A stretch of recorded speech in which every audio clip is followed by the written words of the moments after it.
olá, alunas! Chegamos no ar mais um Sai Digital. Sai Digital 75. Não teve voltinha não, hoje eu só fiz continência 75. Olha.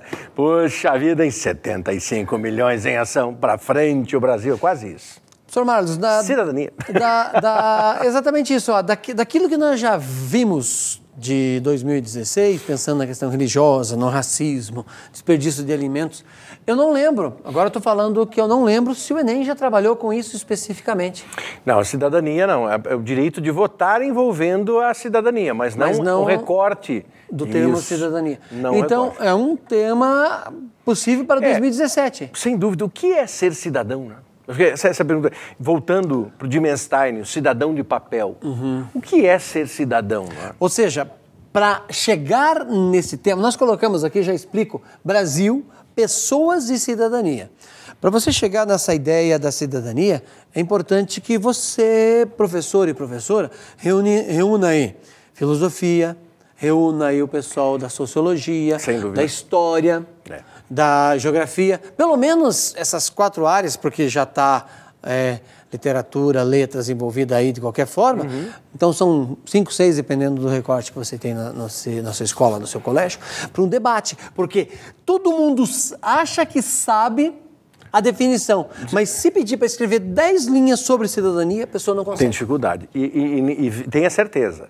A Lei 34, que é a antiga medida provisória 746, que reformulou o ensino médio, resgatou a sociologia e a filosofia, que tiveram um sopro de desaparecimento, não, foram resgatados e são obrigatórias, como arte, educação física e as demais disciplinas nessa composição. Até aí, nós já entendemos. Até aí nós entendemos com tranquilidade. Mas quando o Laércio diz isso, cidadania, exatamente essa cidadania, ela se forma em todas as disciplinas. Então, é o recorte que você tem, quando você está em história, a história tem um resquício do cidadão em campo, na sua atuação, passado e presente.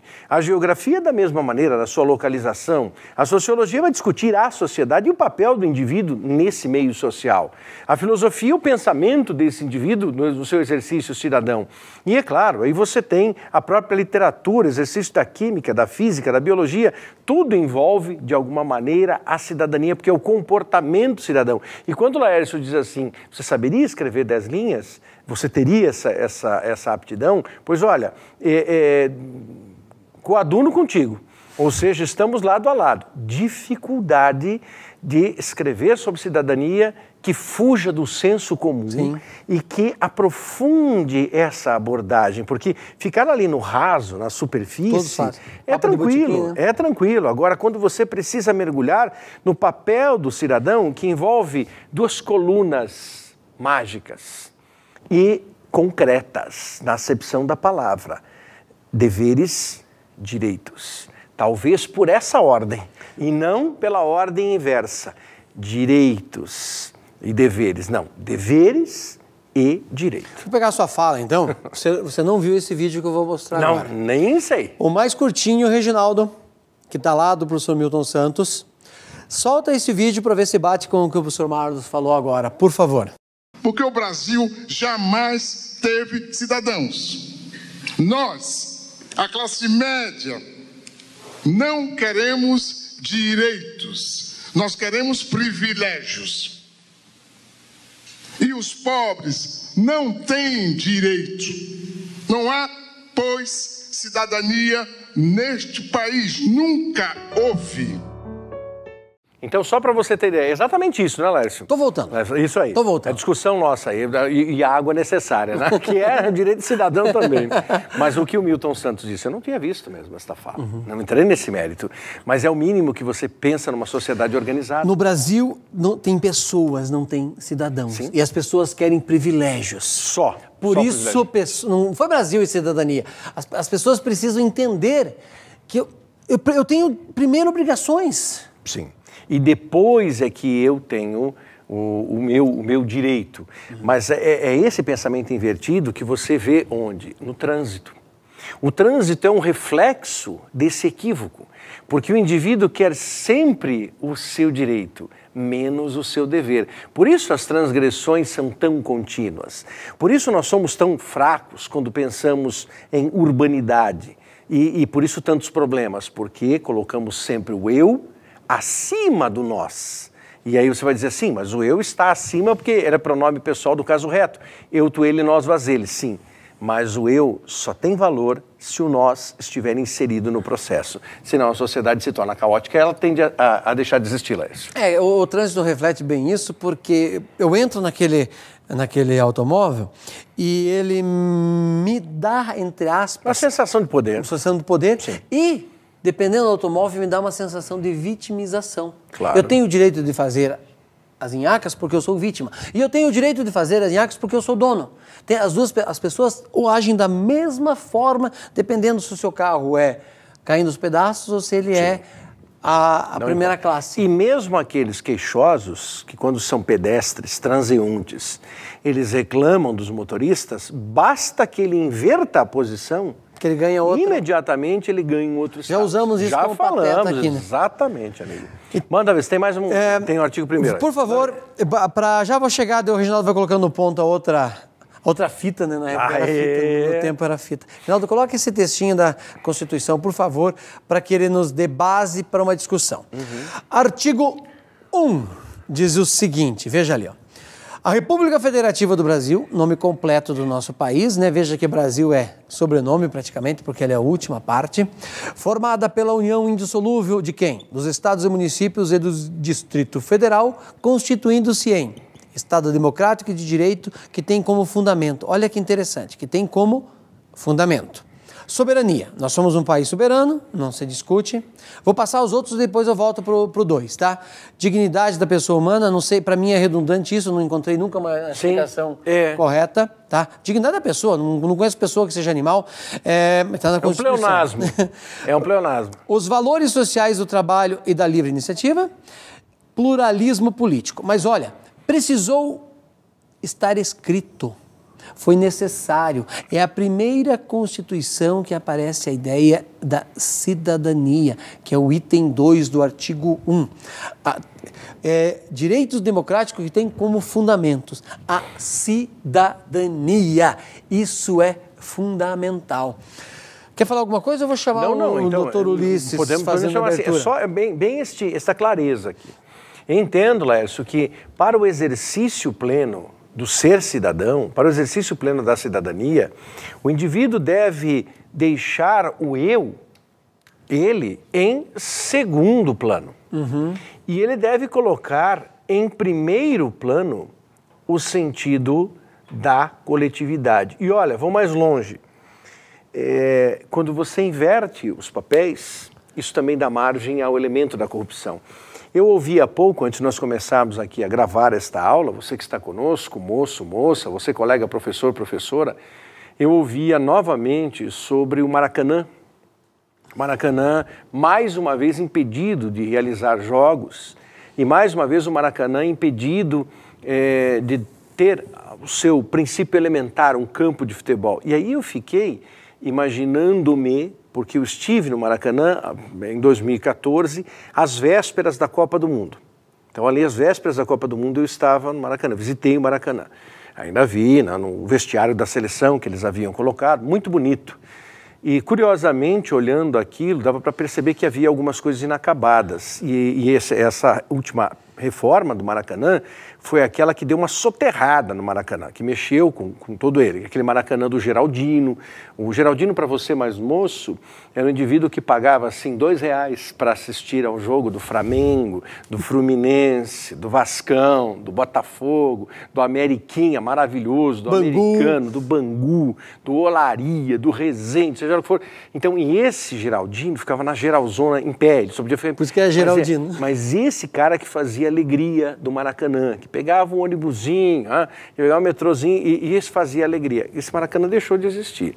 Agora, o curioso é que o Maracanã atual, então, olhando para o horizonte 2017, continua sem ceder, sem atender jogos. Por quê? Porque tem que passar por nova reforma. Aí eu fiquei me perguntando... E a terceira? Misericórdia! Mais uma reforma?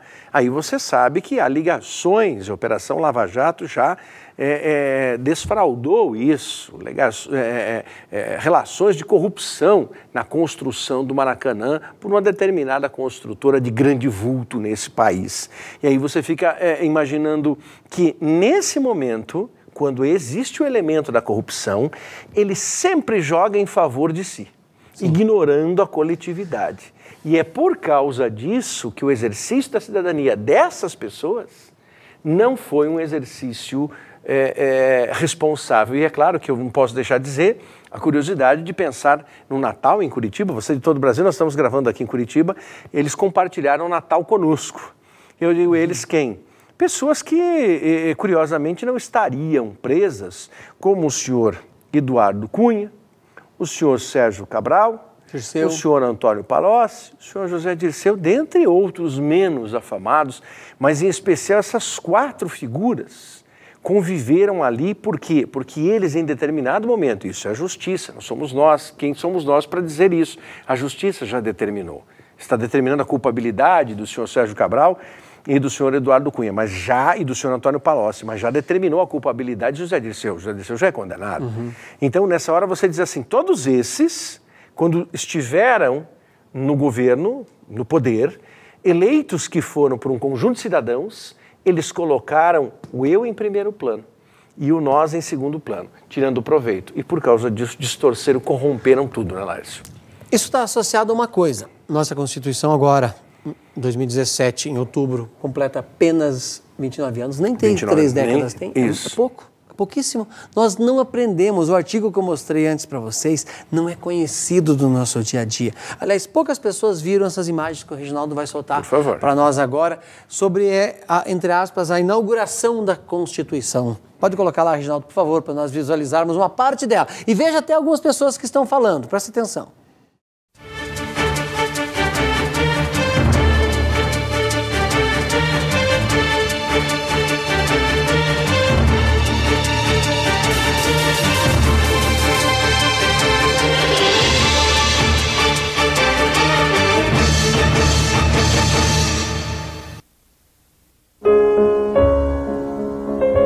Declaro promulgada o documento da liberdade, da dignidade, da democracia, da justiça social no Brasil. Que Deus nos ajude que isto se cumpra.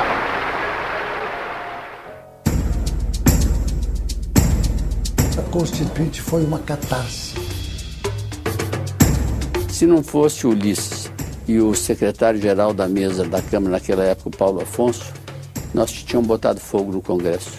Foi um momento de ilusão. Construímos uma democratização processual no Brasil. Eu era um militante considerado de esquerda. A gente tinha uma noção de que a gente estava mudando o país. A ideia era construir um país novo, um país democrático. Era a criação de um novo Estado. Um momento de liberdade.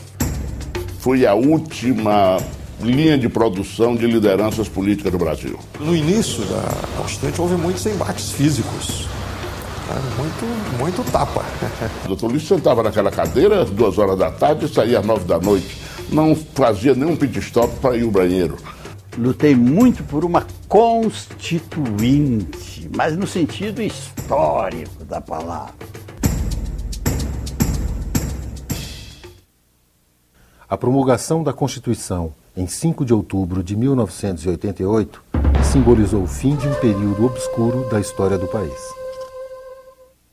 Com a exaustão do regime militar e o processo de abertura política, os movimentos de resistência democrática se mobilizam na luta por direitos e garantias.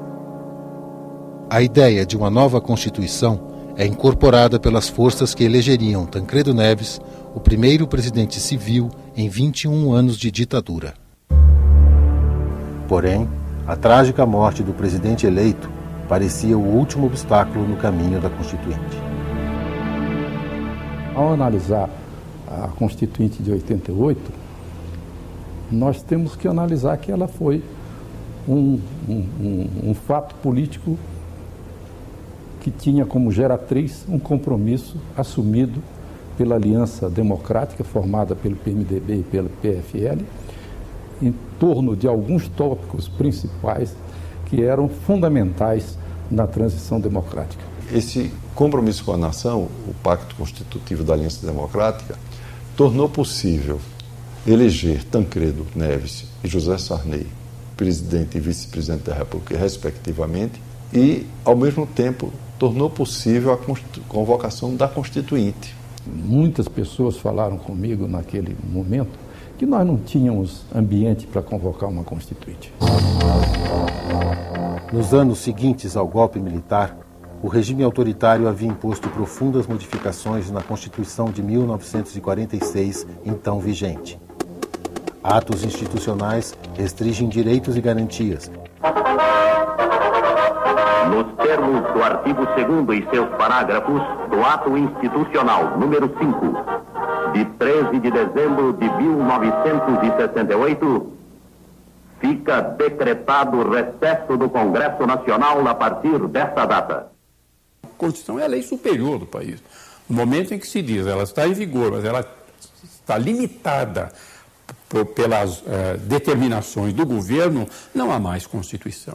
Quando é que se justifica uma Constituinte? Quando há uma ruptura de uma ordem, ou para a inauguração de uma nova ordem, né? No nosso caso foi muito especial, porque não houve propriamente a ruptura de uma ordem, né?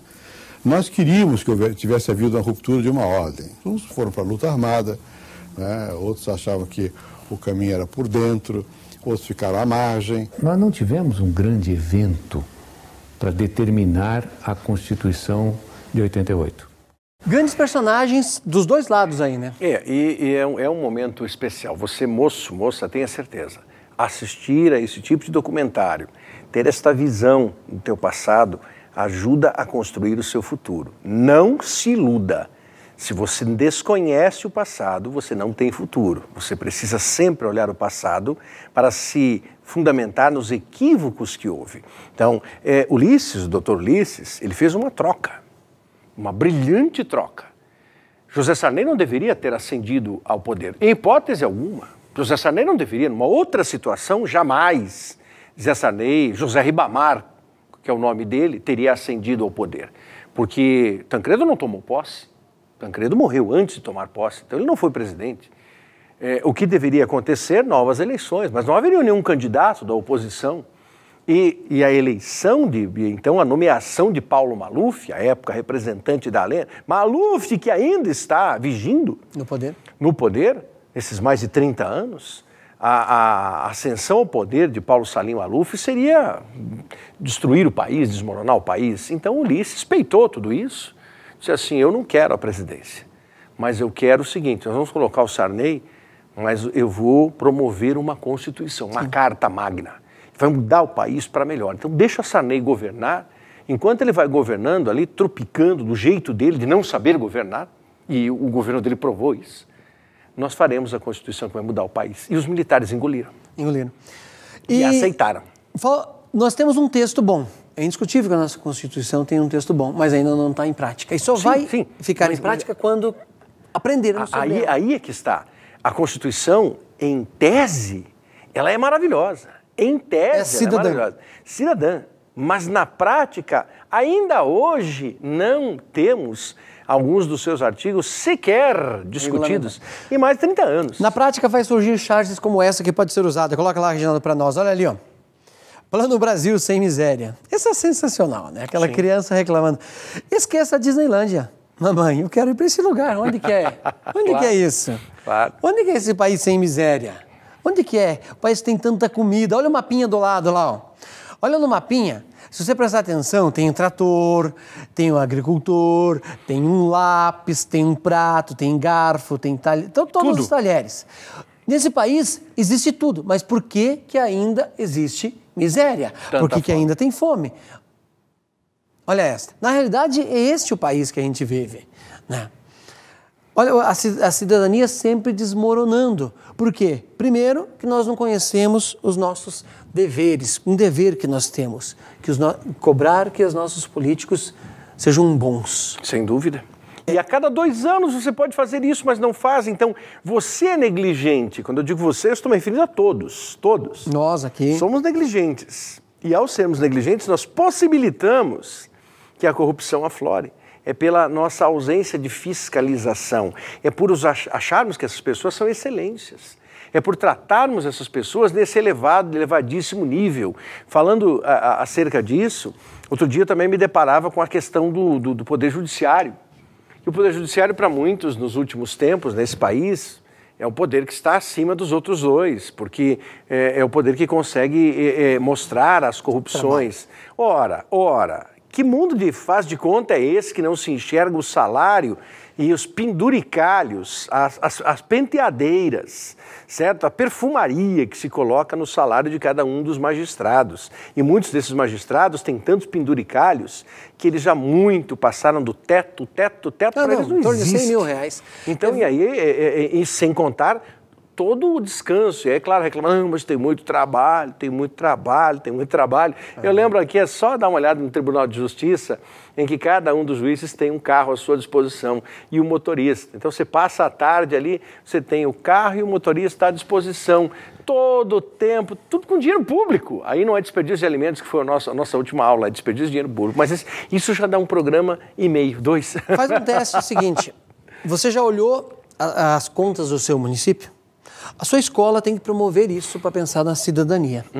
Eu vou olhar quanto que entra de dinheiro no meu município, porque tem que existir esse número, certo? Tem que existir. Quanto sai? Você tem que ir, professor, alunos e alunas, devem ir à Câmara de Vereadores e perguntar, eu quero a relação do quanto entrou e do quanto saiu.